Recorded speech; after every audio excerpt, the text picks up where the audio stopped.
న్యాయాధిపతులు 7వ అధ్యాయం 5వ వచనం.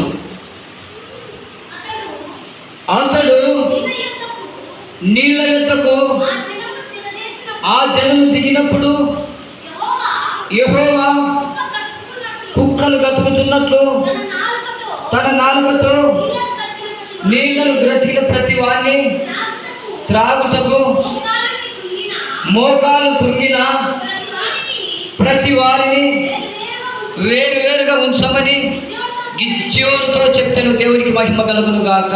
హల్లెలూయా.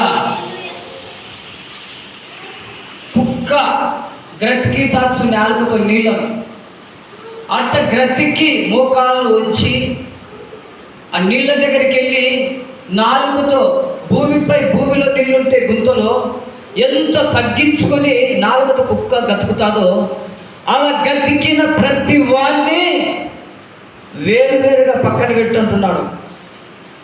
ఎవరు? యెహోవా అయిన నేను సెలవిచ్చిన మాట ఏంటంటే,